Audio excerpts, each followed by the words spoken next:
नमस्कार, मैं हूं आपके साथ मयंक। आज 21 तारीख है और पिछले 12 घंटे के अंदर जो खबरें आई हैं वो इस ओर इशारा कर रही हैं कि अब ईरान पर हमला होना तय है। और जो मेरे पास खबरें हैं उसके मुताबिक टारगेट पर इस बार है इस्फहान और हमले की बड़ी शुरुआत इस्फहान से हो सकती है। ईरान का वो न्यूक्लियर सेंटर जिसके अंदर एनरिच्ड यूरेनियम होने की आशंकाएं जताई जा रही है, संभावनाएं जताई जा रही हैं।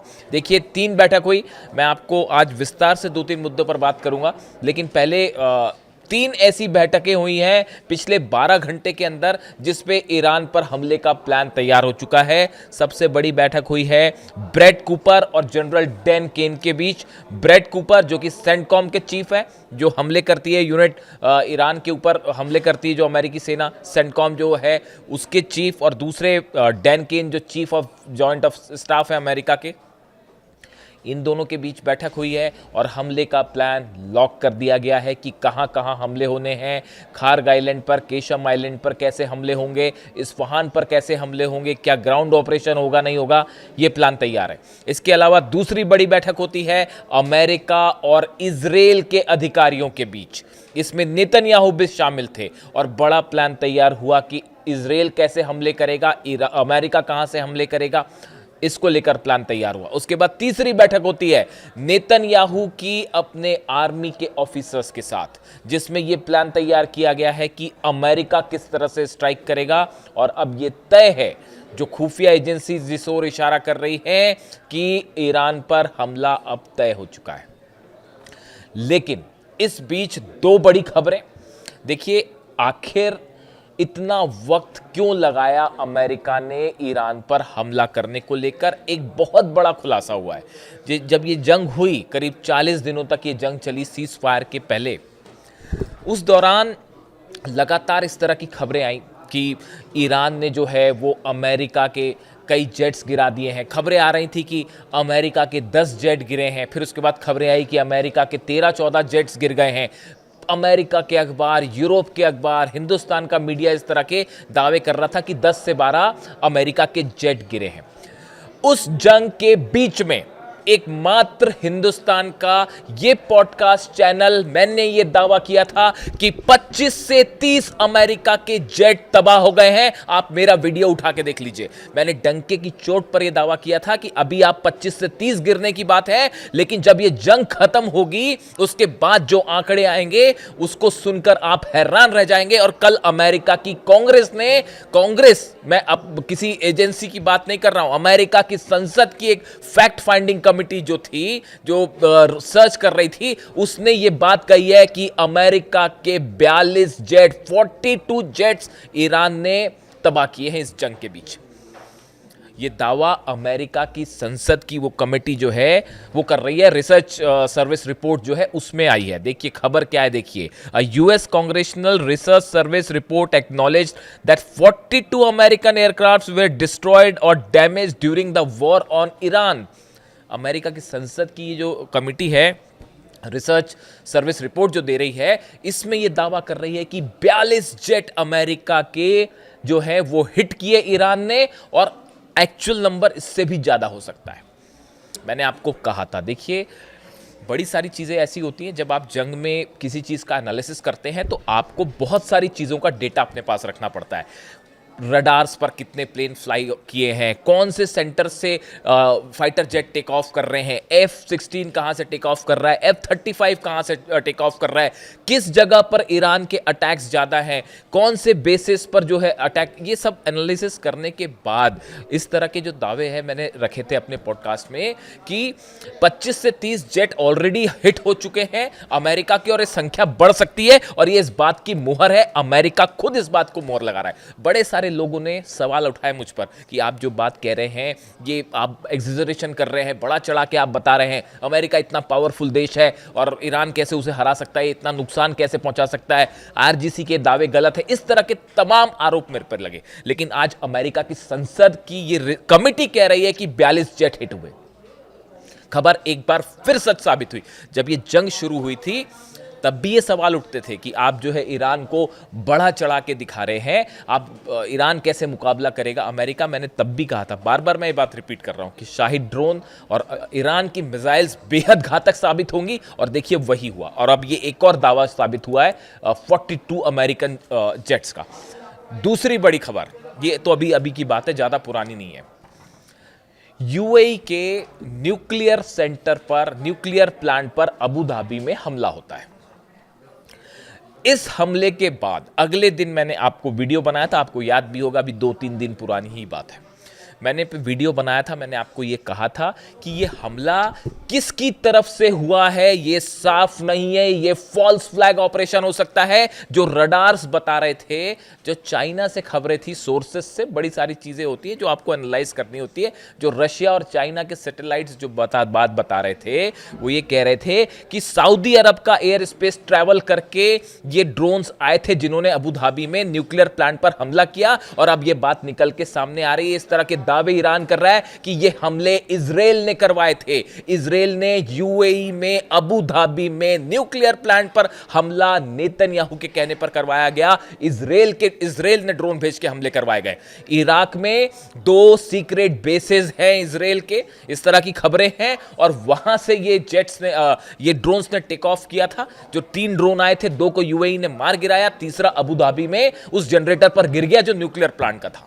और मकसद यह था कि ईरान और यूएई के बीच हालात खराब हो जाएं।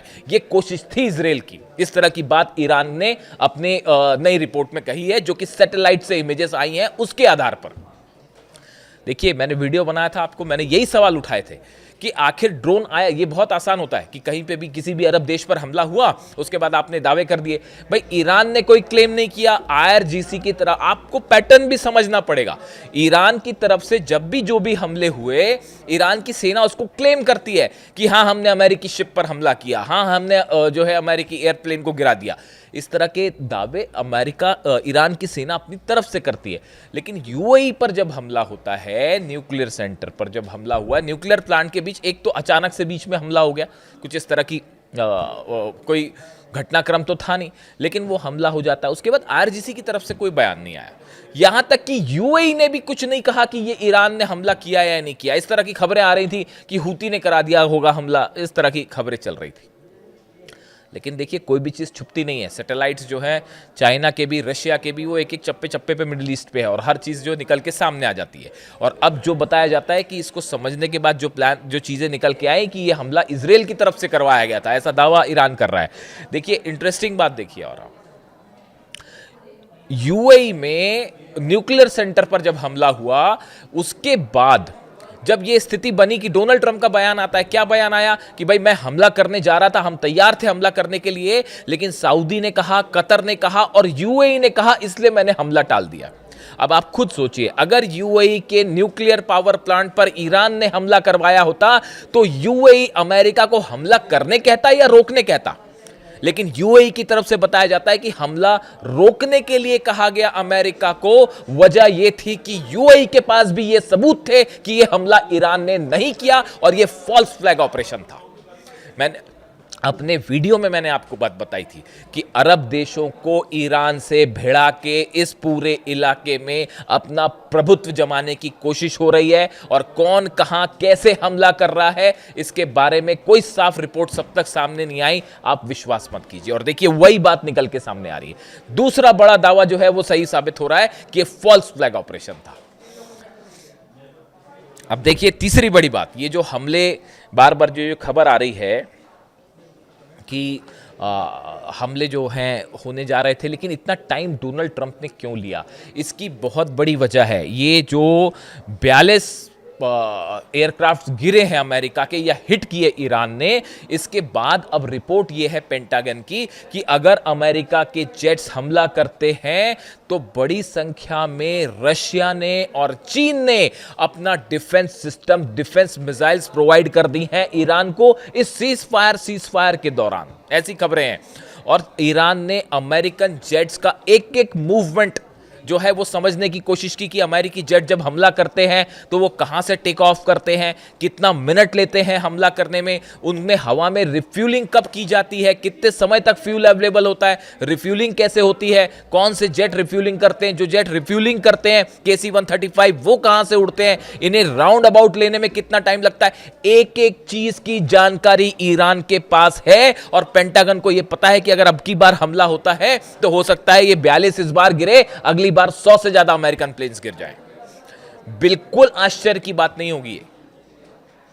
एक एक चीज की ईरान ने एनालिसिस करके बैठा है। ईरान की अगर हमला होता है तो कैसे अमेरिकन जेट्स गिराए जाएं, और इसकी हरी झंडी जानते हैं आप कहां से आई है? बीजिंग से आई है। देश के दो शक्तिशाली नेताओं की बैठक होती है, पुतिन और जिनपिंग की। उसमें विस्तार से बात हुई है कि कैसे अगर अमेरिका ने हमले किया है तो अगर हमला करता है अमेरिका तो कैसे इस बार डोनाल्ड ट्रंप की एयरफोर्स को तबाह करना है। इसका प्लान बीजिंग में तैयार हो चुका है। देखिए, मेरे पास कोई सोर्स नहीं है इस बात को प्रूफ करने का। मुस्तफा खामेनी की बताया यह जाता है कि पुतिन और जिनपिंग ने इस मीटिंग के बीच में मुस्तफा खामेनी को फोन लगाया गया और यह तय किया गया है कि आगे क्या करना है।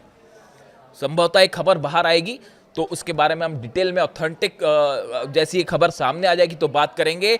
मैं रिपीट करता हूं आपको, पुतिन और जिनपिंग की मुलाकात के बीच ऐसी खबरें हैं कुछ खुफिया सोर्सेस से, मुस्तफा खामेनी को ईरान फोन लगाया गया, सुप्रीम लीडर को, और उनको बताया गया कि अगर हमला होता है तो क्या किया जा सकता है। कल मुस्तफा खामेनी का बयान आया है कि या तो हम शहीद होंगे या हम जीतेंगे, हम सरेंडर नहीं करेंगे। और ये पुतिन और जिनपिंग के बयानों के बाद आया है। आप जिनपिंग और पुतिन के बयान देखिए कि वो क्या कह रहे हैं। पुतिन का बयान ये आ रहा है, उन्होंने इस बात को साफ कर दिया है। देखिए, यूरेनियम को लेकर बातचीत कर दी गई है, जो ऑप्शन है वो सामने रख दिया गया है और ये डेड एंड है, आखिरी ऑप्शन है बस, कि अगर यूरेनियम रूस को दे दिया जाए, शायद हो सकता है ईरान इसके लिए तैयार हो जाए। लेकिन सवाल यह है कि क्या ट्रंप तैयार होंगे? न्यूक्लियर मुद्दे को लेकर ईरान और अमेरिका के बीच किसी तरह की कोई बातचीत अभी आगे बढ़ती नहीं दिख रही। इसलिए अगर आपको इस तरह की खबरें मिल रही हैं कि कहीं कोई डील की संभावना है, कोई डील हो जाएगी, वो डील नहीं होने वाली। ये जो तीन देश कोशिश कर रहे हैं, पूरा अरब कोशिश कर रहा है, क्योंकि ये बात अब सबको समझ आ चुकी है, खास तौर पर सऊदी को, सऊदी अरब को। मोहम्मद बिन सलमान जो है क्राउन प्रिंस, उनको ये बात समझ आ चुकी है कि अगर ईरान पर हमला होता है उसका नतीजा होगा कि वो जो एक 2030 का अपना एक पावरफुल इकोनॉमिक प्लान लेके चल रहे हैं वो पूरी तरह से जलकर खाक हो जाएगा। और इस बार जंग बेहद भयानक होने वाली है। अब्बास अरागची साहब का बयान देखिए, उन्होंने ये क्या कहा। Months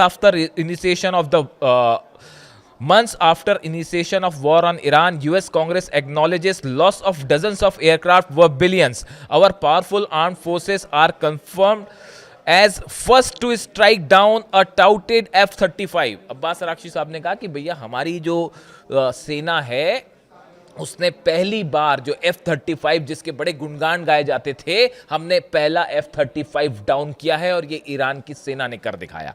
इसके साथ ही उन्होंने कहा, with lessons learned and acknowledge we gained return to war with features में मोर सरप्राइजेस। उन्होंने कहा कि आने वाले समय में हम और बड़े सरप्राइजेस दे सकते हैं।